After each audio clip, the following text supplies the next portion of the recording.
I hear you're amazing. You work with RFK? Yes, we have a lot of American companies that are creating unhealthier versions of food products for Americans. Kellogg's creates a healthier food cereal for the UK, for Australia, and they're also using a preservative called BHT, which is actually linked to colon cancer in some studies. We went to Kellogg's headquarters in Battle Creek, Michigan. They had somebody hold up a sign from their corporate headquarters that said, "Get off our lawn." Oh my gosh. That's how little these companies care about us. That is insane. We got Courtney Swan. Yeah, And so we just met. we just met. We literally just met. You just interviewed my friend Emily. She's amazing. Yeah. And I hear you're amazing. You work with RFK? Yeah, so I'm an integrated nutritionist with my Okay. Master's of Science in Nutrition, and I just recently testified to the Senate with Robert F. Kennedy Jr., Wow. Casey Means, Bonnie Hari, the Food Babe. We were doing a whole testimony. We did a nutrition roundtable with Senator Ron Johnson, trying to raise awareness around the corruption of our food system. I love that. Yeah. RFK has been, I think, a huge lift, a help for the MAGA movement. I talked to many people who didn't, they weren't really excited about Trump, but they were excited about RFK. And I think everybody, whether you're a Republican or a Democrat, can recognize health. Yes. And I think we can all see that there's a lot of unhealthiness. There's also a lot of un-American practices that are happening right now. We have a lot of American companies that are creating unhealthier versions of food products for Americans and then cleaning them up and selling them in Europe. For example, with Kellogg's Fruit Loops, have you seen this? I think I have. Okay, Yeah. so Kellogg's creates a healthier food cereal for the UK, for Australia, where they use things like carrot juice, blueberry juice to dye the Yep. cereal. But here in America, they're using red number 5, yellow number 6. These are dyes that we know cause hyperactivity in children. Yeah. And they're also using a preservative called BHT, which is actually linked to colon cancer in some studies. So we have these concerning food dyes in our cereals here, but Kellogg's is creating a healthier version for Canada and for the UK. But in America, they're selling us the cheap, unhealthy versions. I got so many questions. So Yeah. do you think that they're making those changes? Is that because of regulation and government? Yes. So in the UK, they have banned these because they found they cause hyperactivity in children. Okay. So they don't actually allow them in Europe and Canada. But here in America, with the FDA, we have something called GRAS, which is generally recognized Yeah. as safe, which essentially we just say like, oh, we think that this is safe until it's proven that it's not. Whereas in places like Europe, they do a cautionary thing where they say, you know what, we're not actually sure if this is safe yet, so we're going to wait and we're really going to study it and make sure before we actually put it in our food supply. Yeah. So in Europe, they only allow around 400 different food additives in their food supply. We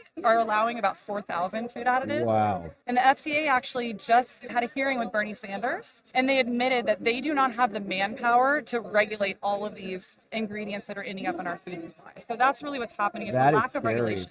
Yeah, so regulation, and it sounds like Kellogg's and these other companies, like they're on notice. They know that other countries have found that this is a poisonous item Yeah. that makes kids unwell, and they're still pumping it out here. Yeah, they are now knowing that they're doing it. Bonnie Hari, the Food Babe, she's incredible. She's kind of spearheading this whole movement right Yeah. now. We went to Kellogg's headquarters in Battle Creek, Michigan, with over 1,000 people. We went to their headquarters and we sat on their lawn, and she was asking to be just brought into the headquarters just to talk to them about Yeah. it. We brought them over almost 500,000 signatures that we had collected online from mothers, parents, just saying like, please take these dyes out because you're already doing this in other countries. It's very easy. And actually, they not only didn't allow her to come in and talk to them, but they had somebody hold up a sign from their corporate headquarters that said, "Get off our lawn." Oh my gosh. That's how little these companies care about us. That is insane. Yes. So they know what they're doing. They know what they're Do you doing. think this is a cost cutting mechanism? Like they don't want to change their machinery. They already put the red dye in this little tube and so it pumps in there and it's good? Or do you think there's a more nefarious? Well, we know there's a more nefarious thing. So they've actually admitted that they know that the brightly colored cereals sell better. In fact, Trix, I don't know if anybody remembers this or if you remember this, a couple years ago, Trix announced they were going to take their artificial food dyes out of their cereal. Okay. And their sales plummeted because Really? there have been studies that have been done. If you put a brightly colored, neon colored cereal in front of a child versus I wish that I had a visual for you right now. People Yeah. can Google it. Yeah. Google what the Canadian cereal looks like versus Fruit Loops. Google what the Canadian Fruit Loops look like versus American. They're more subdued, and the American ones are really bright, like Yeah. neon colors. Yeah. And the studies have shown that the children are actually more attracted to the neon colors. So they have admitted themselves they do this particularly for sales because they know that children are lured in by those artificial food dyes. It's pretty nefarious. That is sick. And they just want the kids to eat the poison so they can sell more Fruit Loops. Exactly. Now, they can't just make the boxes more colorful or something. I mean, they're not eating probably as much, or they're not happy with it. So the parents aren't buying it. Exactly. But I think parents need to not buy it in general. I mean, Yeah. the cereal's not healthy regardless of the food dyes or not, but this is just a part of a bigger conversation we need to be having about what we're putting in our food supply. Right. And the other issue that RFK really alerted me to was the seed oil problem. Yes. And I went on, and I've shared it with my audience, this little seed oil purge everything in our house. And it's very hard to do, extremely hard to do. There's oils in everything. And once you see it, it's really hard to unsee it. And then what that means to me is it's just kind of a filler. They're just kind of shoving in everything. Yeah, it's really cheap. We're overproducing it right now. I mean, it's a byproduct. Canola oil is essentially an engine lubricant. I don't know how else to say it. I would encourage everybody listening to go to YouTube. And it's in everything. It's in everything. And go to YouTube and actually look up how canola oil is made. You will be horrified. Yeah. It is not something that is meant to be consumed. This is something I have been talking about this since 2010. It's so validating that it's finally really coming out in public. You're here, man. He's going to be HHS. Yes, it's really incredible. There was actually a study that just came out within the last 2 weeks linking colon cancer to the consumption of canola oil, all these seed oils. It's canola oil, sunflower oil, safflower oil, soybean oil. And what about when they get like sneaky with those? They're like, well, it's organic, cold pressed. Oh, that's such a good question. It's all the same. At the end of the day, it's all the same. And look, here the problem is I wouldn't be so worried if every once in a while you had a little bit of canola oil here and there. Yeah. It's about the overconsumption of it. Yeah. What you just said, it's in everything. We're finding it in oat milk. We're finding it in all the non-dairy milks. We're finding it in soups, salad dressings. Anytime you eat out at a restaurant, Yeah. they are for sure using canola oil. Yeah. Unless if they tell you specifically they're using olive oil or beef tallow. It's everywhere. It's everywhere. I flipped out. It was in my protein shakes. Yes. What is it doing in a protein shake? That really grosses me out. It's gross. Yeah. And once you see it, you can't unsee it. So, and I think I do feel better. And I think I do over these last 6 months. I think my body composition is changing a little bit. And I'm not overly strict with it. When I go out, I don't, beat myself up too much about it. But certainly from your home food and stuff, you make a simple change. And I think that will help. That is actually something that I tell people a lot. Control the controllables. So control what is coming into your home. That way you know the ingredients. You can avoid all the seed oils in that. But when you're eating out, there's an amazing app. It's called Seed Oil Scout, and they're adding new restaurants on there every single week. But they tell you in your city where you can find all the restaurants that don't use seed oils, and it's becoming bigger and bigger, and there's more restaurants that are coming out. Yeah. In fact, are you based here in Phoenix? Yeah. There's actually a lot of restaurants now that are starting to use not canola oil, like beef tallow, avocado oil, olive oil. Those are the three that you really want to look for. Butter. And then, you know what? We also have to live our lives, so try to live as healthy as possible. Control the controllables, like I said, control what's coming into your home, and then still eat out and enjoy your life because we can't live in fear. Yeah, you're right. And you don't want to be not going out and enjoying company, enjoying a relationship because of the food. That's also in help. Yeah, we also got to maintain our connections and our relationships. But certainly a little extra detail on it because it shows up everywhere. And even a lot of the healthy stuff, like you get these protein bars that are like healthy, whatever, packed with seed oils, packed with sugars, packed with stuff, but it's marketed like it's good for you. Yeah, those really kill me. We call that greenwashing. The front of the package looks like it's really healthy, and they'll maybe say a couple things like low sugar, high protein, the protein thing. And they always say like a protein bar, and then on the back you read the ingredients and it's, grains soaked with glyphosate.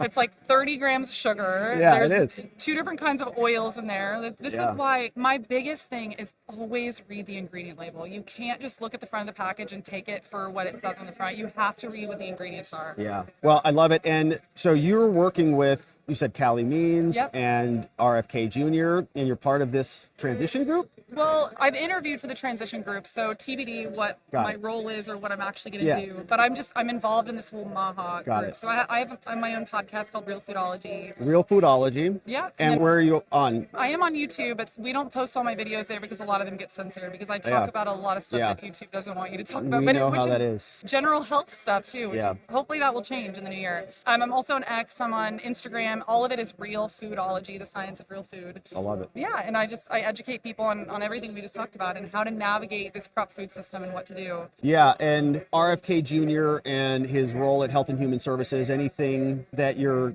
insightful on that he's going to be making changes on relatively quickly, or do you have any, like a wish list? What do you think he should be doing, hitting the ground running? What I've heard is that they're hoping to hit all of the really popular things that everybody's really concerned about. First and foremost, they're looking at banning red dye number 3. We already banned that in cosmetics because we know that red dye 3 is linked to cancer, but we still have it in food. So that's one that they're going to go right away for. Yep. I know he's incredibly concerned about glyphosate, which is being sprayed on all of our crops really heavily right now. It's like a pesticide. Mm-hmm. Yep, it's technically an herbicide, but an herbicide is a pesticide created by a company called Monsanto, and then Bayer bought Monsanto, and they've spent $2.2 billion paying out to farmers that have been getting non-Hodgkin's lymphoma. And this is an herbicide that we spray on almost all of our crops. So if you're not buying organic, it's pretty much guaranteed that you have this on your food. Wow. Especially chickpeas test really high for glyphosate, any sort of grains. So there was a study that just came out with the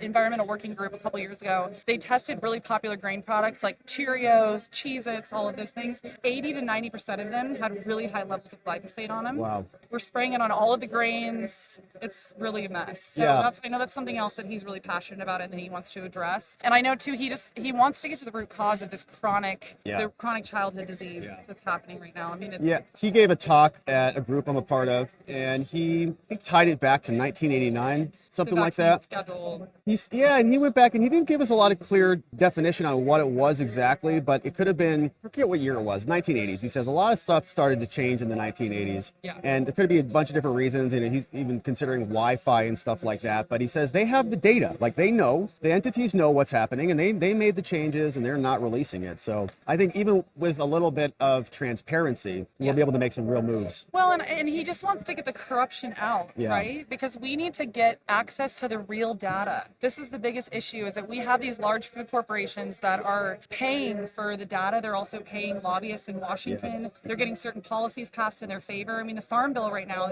it's up for, like, they're rewriting the Farm Bill right now. Bayer owns Monsanto, but they slipped in there a clause that essentially protects them from anybody being able to sue them if they get non-Hodgkin's lymphoma. Wild. And that's what he wants to change. He wants to make it where we can no longer protect these corporations over human health. Yeah. He wants to get the corruption out so that we can actually get access to the real data, to the real science. Yeah. So that we can actually help people, and we can also figure out what is actually going on, not just get the data from these companies that have vested interest in the results of the data. You're right. And they seem freaked about it. A lot of them seem like they're very nervous. Yeah. We saw RFK walking into Congress, I think last week or maybe earlier this week. I saw that, yeah. And all the media, what, you vaccines. We're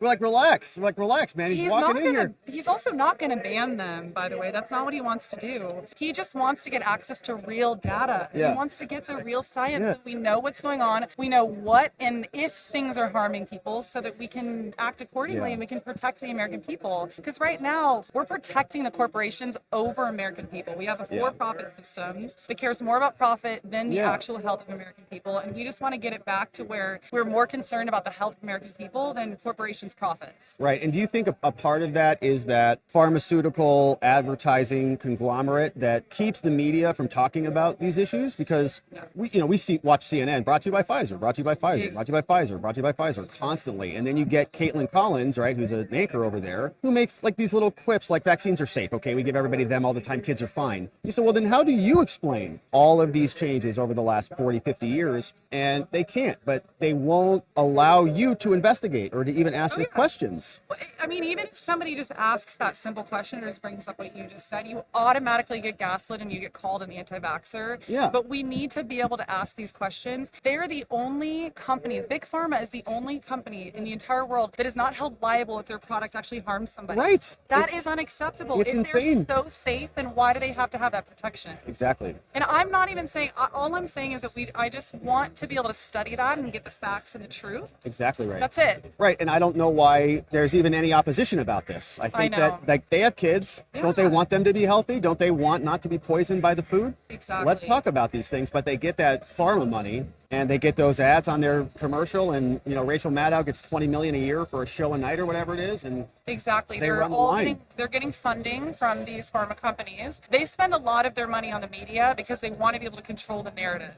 And that's also something that Robert F. Kennedy Jr. wants to change. Yes. Also, we are one of 2 countries in the entire world that allows direct-to-consumer ads for pharmaceuticals. Yeah. Us and New Zealand. That's it. Nowhere else in the world do they allow them to do these pharma ads directly to the consumer. Right. And it's also why we are the most heavily medicated country in the world. Right. They get them on both ends. They're selling their drugs and they're paying off the media companies. Yep. And they're also creating the problem in the first place because they're all connected. The USDA, the FDA. Right. They're getting people sick with the food, and then they're creating the problem, and then they're giving us the solution with the drugs. It's sick. I remember when there was like a restless leg drug or whatever that was. Yeah. Like there's all these drugs. I'm like, I got restless legs all the time, all right? But I don't need to take a pill for that thing, you know? And they're try it. You might die, right? But exactly. your legs will stop if you're dead. So side effects are cancer, seizures. Yeah. But at least your legs won't move. your legs won't be moving. Yeah. It's just it feels like a very perverted system. And I'm very excited for RFK Jr. I didn't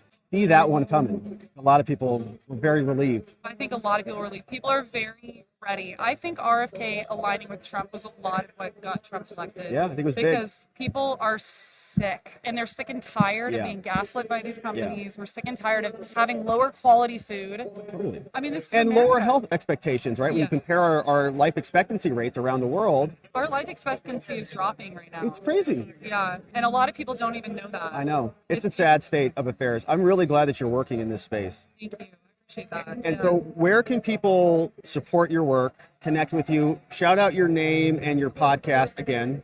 My name is Courtney Swan, and I have a company called Realfoodology. I'm found all over the internet on Realfoodology. I'm on X, I'm on Instagram. I do have a YouTube. I also have a podcast called the Realfoodology Podcast. This is where I talk about all of this. And then, my Instagram is where I'm the most active, and that's where I produce the most content, and I educate on everything we just talked about. Yeah, and so people can come and learn about, well, I guess everything we talked about, seed oils and the policies and the mechanisms by which this all works. Yeah, so I reveal a lot of the corruption that's happening right now, and then I also teach people how to navigate. So we know what's happening. Now you know that. Okay, this is how you act accordingly so that you keep yourself and your family safe and healthy. Love it. Yeah. I'm very excited about it. I think that the country has been sick for a long time and nobody's been willing to talk about it. I know. And But we also haven't been allowed to. that's Let's be right. fair. That's right. Because I got really shadow banned, especially during COVID. Just talking about the immune system, that was it. I wasn't even talking about anything crazy. I was talking about vitamin D and vitamin C, and they were shadow And you got banning nailed. me. Oh yeah, I got so many flags on my account for really simple stuff like that. And so a lot of us have not even been allowed to talk about this on a public stage, and that's why we were so excited about RFK.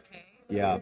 We talked a lot. This show was born out of COVID, basically, because I was furious with the lockdowns and all the Me too, things. yeah. And we got vaccine misinfo strikes on YouTube, medical misinfo strikes. We got it all. But we were looking at it from a policy perspective, like the law. Like, you can't lock people down. Where's your authority to do this? This is not what the emergency powers are for and all of that. But I do remember, man, if you were in the nutrition space, if you were talking about this or talking about how to mitigate the effects or anything, man, they came at you guys hard. They came at us really hard. I'm honestly shocked I was able to keep my account. Yeah. It was a balance of trying to talk about this and reveal the truth to people, but also hold on to my account because they went after us really hard. They did. And those censors now lost the election. I know. And we have a whole new crew coming in. Thank God. I'm so Truth. happy. I know. Yeah, the truth. It's going to be amazing. The truth is being exposed. That's right. Okay, Courtney Swan, I'm It was really such a glad pleasure. that we got to do this. Yeah, me too. It was Thank you super so fun much. It was to so meet nice you. to meet you. My friends, Courtney Swan, go subscribe to her stuff, check out her podcast, and get healthy. Yes. Thank Make you, America Courtney. healthy again.